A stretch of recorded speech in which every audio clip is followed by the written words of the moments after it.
কেমন আছেন সবাই? আমার নতুন একটি ব্লগে আপনাদের সকলকে অনেক অনেক ভালোবাসা জানিয়ে আজকের একটা নতুন ভিডিও নিয়ে চলে এলাম। বেশ কিছুদিন ধরে এখানে ওয়েদারটা খুবই খারাপ, একদমই রোদের দেখা নেই। প্রচুর পরিমাণে বৃষ্টি ঝরে চলছে আর তার সাথে তুষারপাত হচ্ছে। এত ঠান্ডা ওয়েদারের জন্য দুজনের শরীরটাও বেশ কিছুদিন ধরে ভালো নেই, হালকা জ্বরও করছে।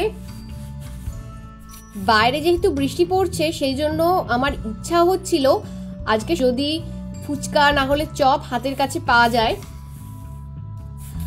আজকে বাড়িতেই পাওভাজি বানাবো ডিসাইড করেছি।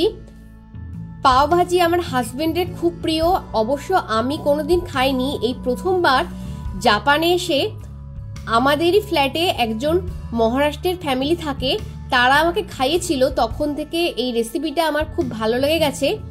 আর এখানের ইন্ডিয়ান রেস্টুরেন্টে এটার তো প্রচুরই দাম।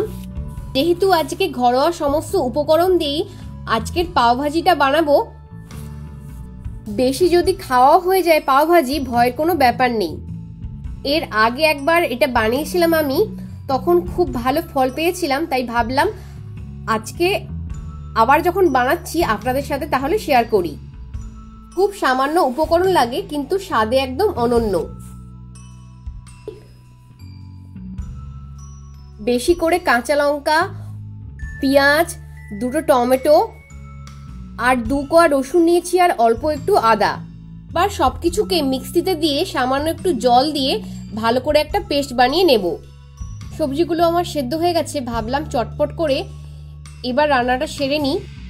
ফ্রাইং প্যানের মধ্যে 2 চামচের মতো বাটার আর অল্প একটু সাদা তেল দিয়েছি, গোটা জিরে অ্যাড করলাম। এরপর যে মশলাটা মিক্সিতে দিয়ে পেস্ট বানিয়ে নিয়েছিলাম সেটা অ্যাড করে একে একে হলুদ গুঁড়ো, জিরে ধনে গুঁড়ো একসাথে আর লঙ্কা গুঁড়ো অ্যাড করে মশলার সাথে ভালো করে মিশিয়ে নিচ্ছি। আজকে যখন খাবারটা বানাচ্ছি সেই সময় মা বাবার কথা খুব মনে হচ্ছে। আমি প্রায় সময় ইন্ডিয়াতে থাকলে মা বাবাকে নতুন নতুন কিছু না কিছু আইটেম বানিয়ে খাওয়াতাম। এখানে যদি মা বাবা আমার কাছে থাকতো ওদেরকেও কি সুন্দর খাওয়াতে পারতাম। তাই মাকে আমি ফোন করে আজকে জানালাম আমি যখন আবার ইন্ডিয়া যাব তোমাদের এই খাবারটা বানিয়ে অবশ্যই খাওয়াবো। মশলা থেকে তেল ছেড়ে এসেছে, এরপর এর মধ্যে একটা মশলা অ্যাড করলাম। এই মশলাটা পাওভাজির মশলা, আমি এটা ঘরেই বানিয়েছি। এটা বানানো খুব সহজ, তাহলে দেখে নিন কি কি লাগে এটা বানাতে। আমি এখানে নিয়েছি 1 চামচের মতো মৌরি, 1 চামচ গোটা জিরে, 3-4টে গোলমরিচ, 2টো এলাচ, 2টো তেজপাতা, একটা শুকনো লঙ্কা আর 2-3টে লবঙ্গ। শুকনো খোলায় ভালো করে ভেজে নিচ্ছি যতক্ষণ না একটা সুন্দর গন্ধ আসে। এরপর গ্যাস অফ করে দিয়ে সাথে সাথেই মিক্সিতে দিয়ে ভালো করে গুঁড়ো করে নিয়েছি। মশলাটা থেকে খুব সুন্দর একটা স্মেলও ছেড়ে দিয়েছে। আর যে সবজিগুলো সেদ্ধ করে রেখেছিলাম সেই সবজিগুলোই জল ছেঁকে নিয়েছিলাম ঝুড়ির মধ্যে দিয়ে। আমি এখানে একটা ম্যাশার দিয়ে ভালো করে সবজিগুলোকে আগে থেকে ম্যাশ করে রেখেছিলাম, চাইলে সবজিগুলো হাত দিয়েও মেখে নেওয়া যেতে পারে। এরকম করেই সবজিগুলোকে ভালো করে মাখতে হবে যাতে সবজিগুলোর ভেতরে কোনো লাম্পস না থাকে। মশলার সাথে সবজিগুলোকে ভালো করে নাড়াচাড়া করে নিয়ে আমি আরও 5 মিনিটের মতো লো টু মিডিয়াম হিটে সবজিগুলোকে ভেজে নিচ্ছি। মশলার সাথে মোটামুটি সবজিগুলো ভাজা হয়ে যেতে ওপর দিয়ে একটু হালকা গরম জল অ্যাড করে সবজিটাকে ভালো করে একদম লো হিটে ফুটিয়ে নেব। এটা ফুটিয়ে নিয়েছি আর এদিকে আমার ভাজিটাও কমপ্লিট হয়ে গেছে। এরপর ওপর দিয়ে একটা তড়কা লাগাতে হবে, যার জন্য ভাজির টেস্টটা আরো দ্বিগুণ বেড়ে যাবে।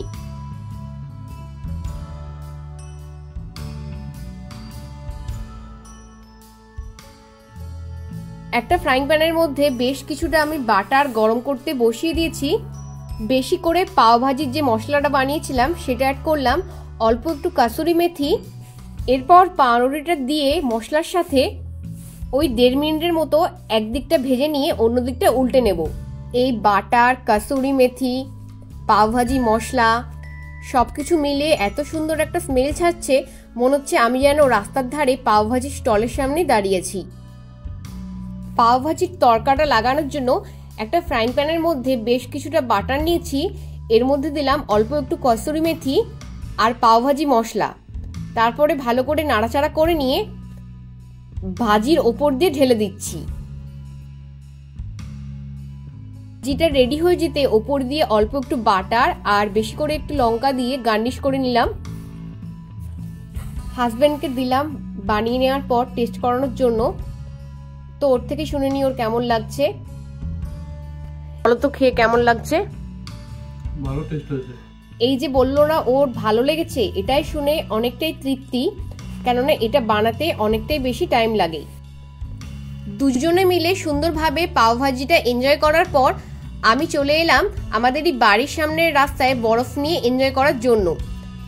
যেহেতু বাইরে আজকে প্রচুর ঠান্ডা, তার সাথে বরফ পড়ছে, বৃষ্টিও পড়ছে, তাই বেশিক্ষণ থাকার ইচ্ছে নেই, একটুক্ষণ এনজয় করেই ভাবছি ফিরে পড়ব। হাজব্যান্ডকে আর আজকে সাথে নিইনি, পাশের বাড়ির বান্ধবী আর আমি এসেছি আজকে। আজকের ব্লগটা তাহলে এখানের মতোই শেষ করি। ভালো লাগলে অবশ্যই লাইক করবেন, চ্যানেলে নতুন এসে থাকলে চ্যানেলটা সাবস্ক্রাইব করে নেবেন। আজকে তাহলে বিদায় নিচ্ছি, আবারও দেখা হচ্ছে আপনাদের সকলের সাথে নেক্সট ব্লগে খুব তাড়াতাড়ি। টাটা।